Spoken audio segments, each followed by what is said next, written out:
Olá, amigos. O painel regional de hoje recebe o deputado federal Marcos Pereira, o primeiro vice-presidente da Câmara dos Deputados e do Congresso Nacional. Ele está aqui conosco nos estúdios. Marcos, muito obrigado pela sua visita ao nosso programa. Gostaríamos de ouvir as suas considerações iniciais.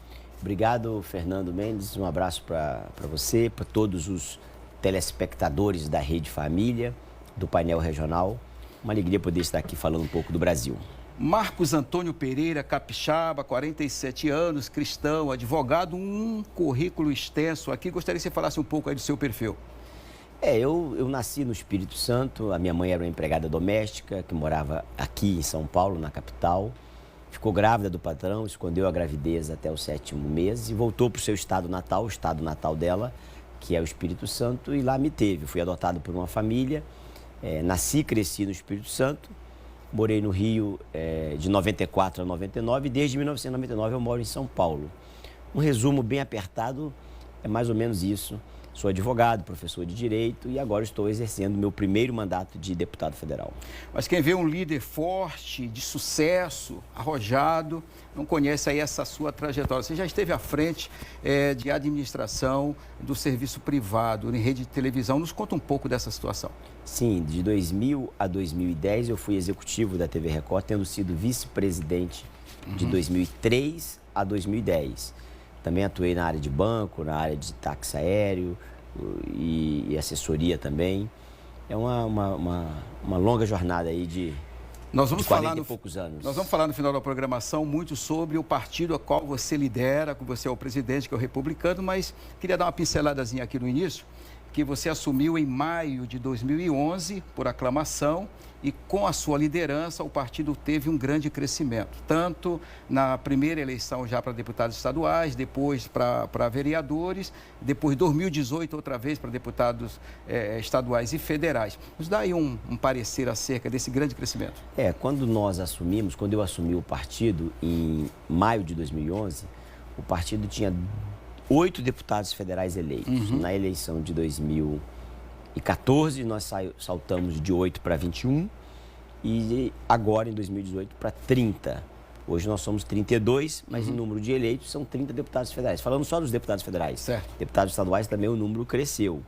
Isso se deve muito por conta de um trabalho de planejamento. Nós fizemos um planejamento e executamos esse planejamento. Eu acho que, historicamente, o partido tem crescido e eu acho que a gente vai continuar crescendo nas eleições deste ano. Primeiro vice-presidente da Câmara Federal. Você adquiriu 398 votos dos 512 possíveis. Como se deu esse embate? Sabe que é um grande corpo a corpo. Nos fale aí sobre essa grande eleição e essa grande conquista. Primeiro, assim, a eleição da Câmara dos Deputados é um processo difícil de explicar para quem não conhece o regimento interno. Mas é feito uma chapa com o presidente, primeiro, segundo vice-presidentes, depois primeiro, segundo, terceiro e quarto secretários e os suplentes. E eu disputei nessa chapa, nós ganhamos a eleição, só que a votação não é na chapa, a votação é individual. Em pessoas, né? Em pessoas. Então eu disputei por indicação do partido e ganhamos a eleição. Não foi um trabalho bastante interessante. Uma grande conquista. Deputado, na época que você assumiu a vice-presidência, foi ventilado, nos falaram que foi ventilado, que você tinha um pensamento que a sociedade tinha uma percepção ruim do parlamento em termos da comunicação entre o eleitor, entre o Congresso e a população. Se passaram já 2 anos que você está nessa frente, mudou alguma coisa? Não, infelizmente não mudou. A percepção da sociedade em relação ao parlamento continua ruim e eu acho que é um esforço que nós temos que fazer para poder melhorar isso. Estamos fazendo.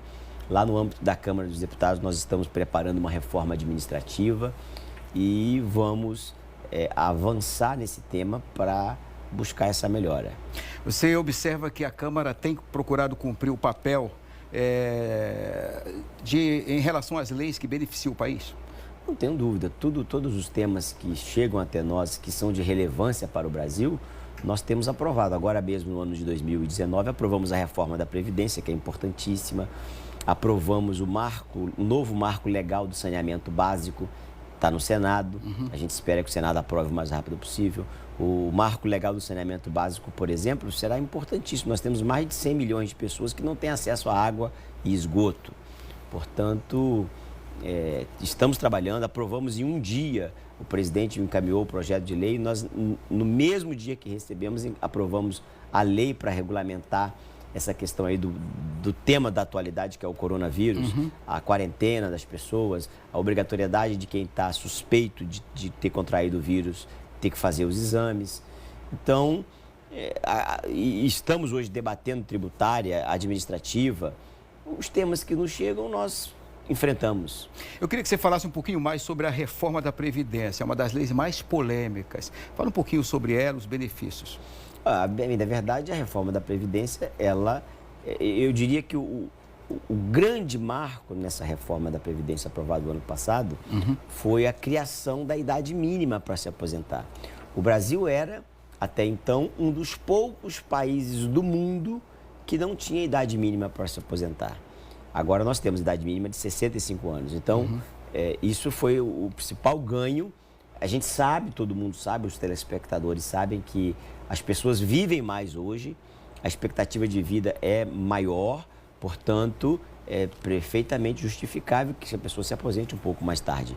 A lei que estabelece as medidas contra a corrupção, contra o crime organizado e contra os crimes praticados com grave violência, a tão chamada lei anticrime, ela chegou no Congresso. Eu queria saber qual foi aí a repercussão. Olha, o Congresso, primeiro, é importante registrar que havia um projeto de lei que já estava na Câmara. O ministro do Supremo Tribunal Federal, Alexandre de Moraes, coordenou um grupo de juristas que elaborou um projeto de lei, foi encaminhado para a Câmara na legislatura passada. Agora, o ministro da Justiça, Sérgio Moro, encaminhou um outro projeto, já neste novo governo, no governo do Bolsonaro, e lá foi criado um grupo de trabalho coordenado pela deputada Margarete, do estado do Piauí. Ela é advogada, jurista, professora de Direito, e junto com outros advogados outros deputados, melhor dizendo, de todos os partidos. E a Alice, então, fez o debate e chegou-se à conclusão de aprovar um pacote bastante audacioso e moderno, no meu ponto de vista.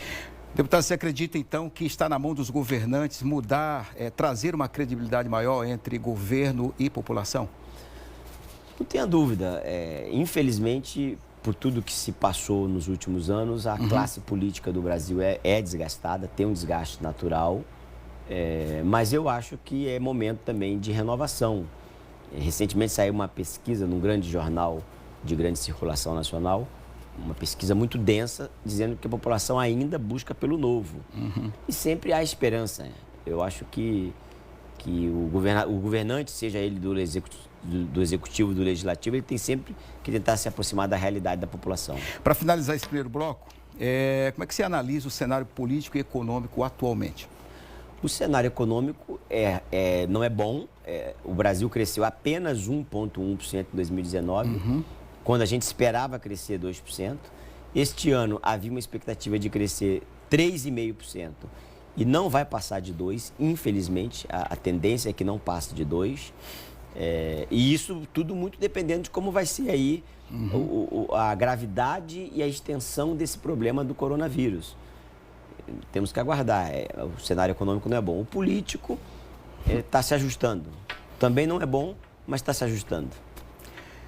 Acompanhe todos os temas e entrevistas do Painel Regional através do nosso Instagram, @Painel Regional. O programa vai agora para um breve intervalo e a seguir eu continuo o bate-papo aqui com o deputado federal Marcos Pereira. Já já nós voltamos.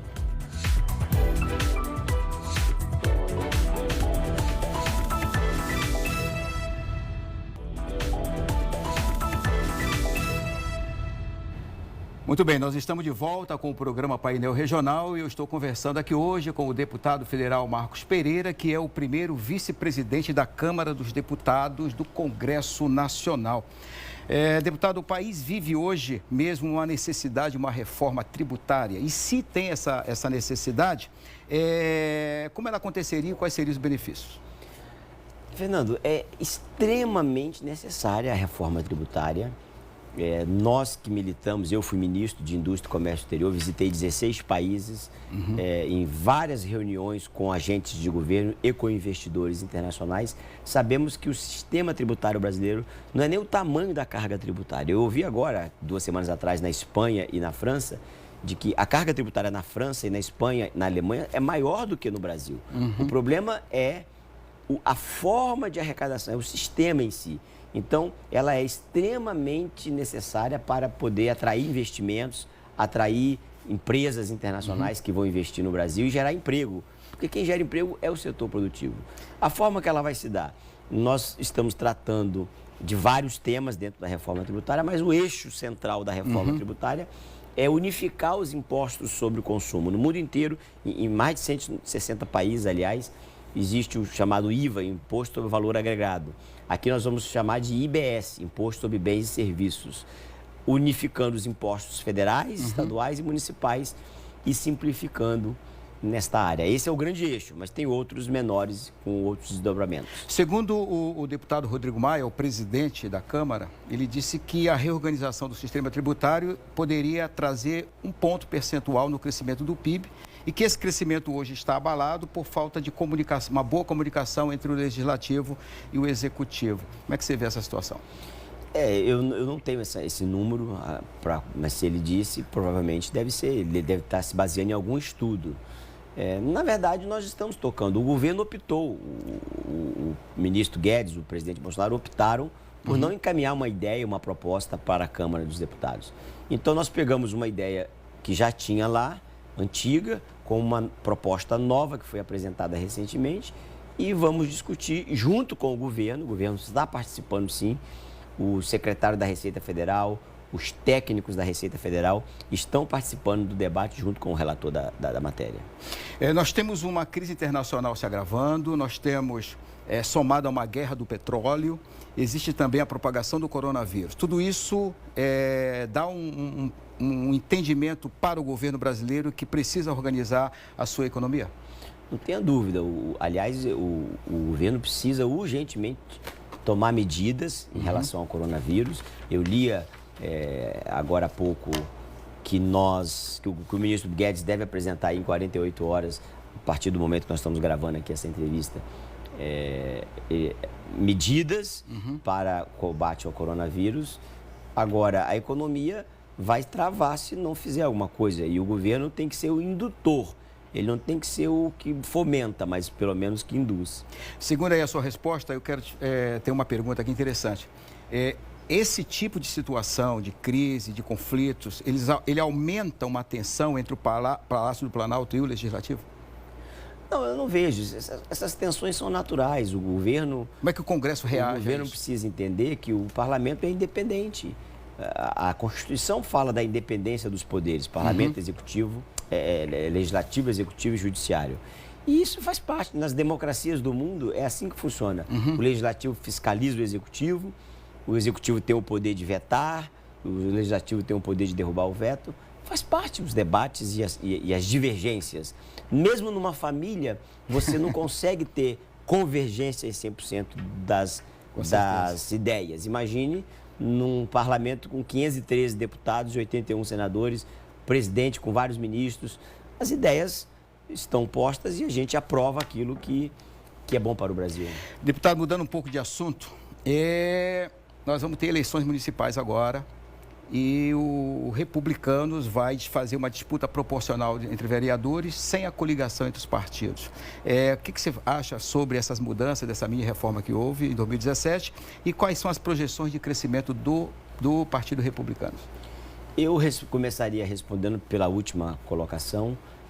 A Executiva Nacional do Partido deliberou que todos os estados devem se esforçar para cumprir uma meta de eleger no mínimo 10% dos prefeitos. Então, aqui em São Paulo seria algo em torno de 65 prefeitos. É o nosso desafio, é a nossa meta.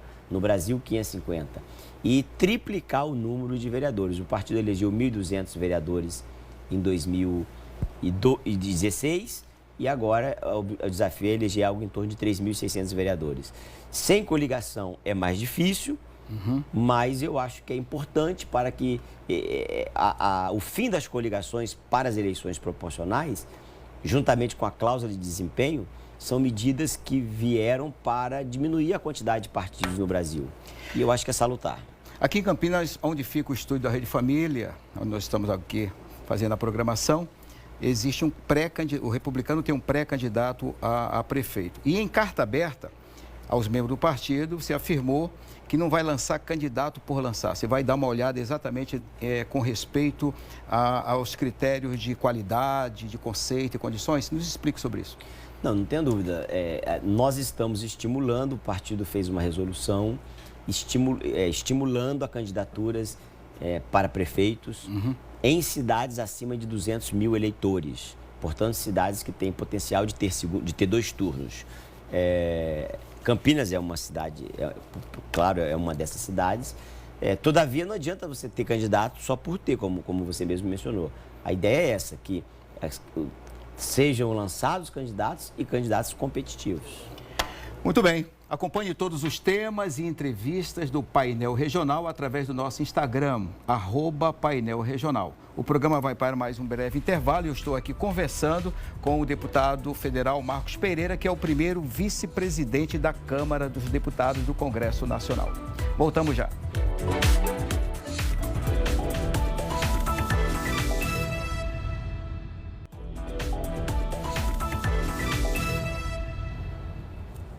Muito bem, nós estamos de volta com o programa Painel Regional e eu estou conversando aqui com o deputado federal Marcos Pereira, que também é o primeiro vice-presidente da Câmara dos Deputados do Congresso Nacional. Deputado, continuando falando sobre eleições de 2020, segundo o Tribunal Superior Eleitoral, TSE, nas eleições municipais de 2016, pela primeira vez o percentual de mulheres ultrapassou os 30%, chegando a 32,57% entre os candidatos femininos.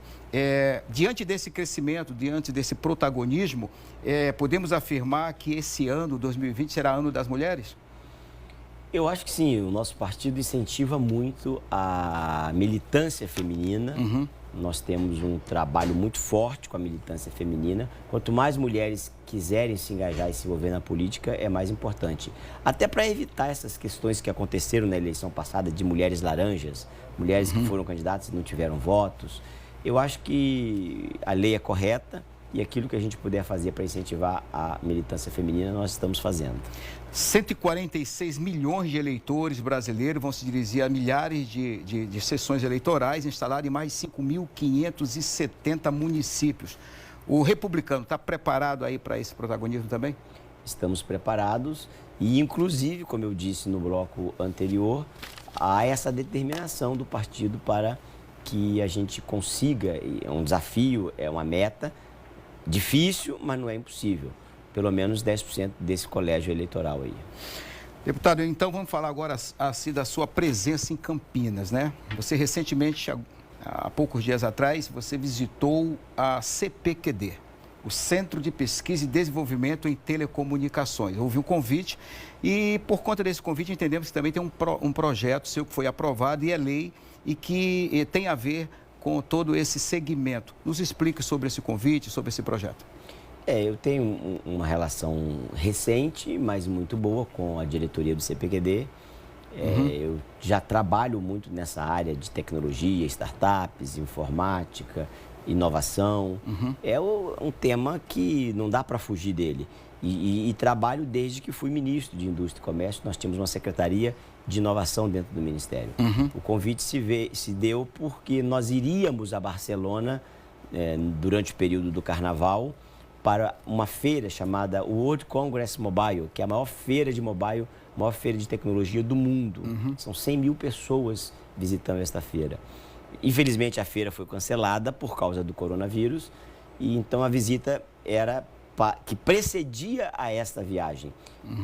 Porque também conheci eles, o pessoal do CPQD, lá na viagem que fizemos essa mesma feira no ano passado, em fevereiro de 2019. A lei de informática é uma lei que nós propusemos no ano passado, foi aprovada, sancionada pelo presidente da República, que adequa a antiga lei de informática do Brasil a uma condenação que o Brasil sofreu na OMC, Organização Mundial do Comércio. E também moderniza essa legislação. Por causa dessa legislação, Fernando, é importante registrar que o Brasil é o segundo maior fabricante de celular do mundo.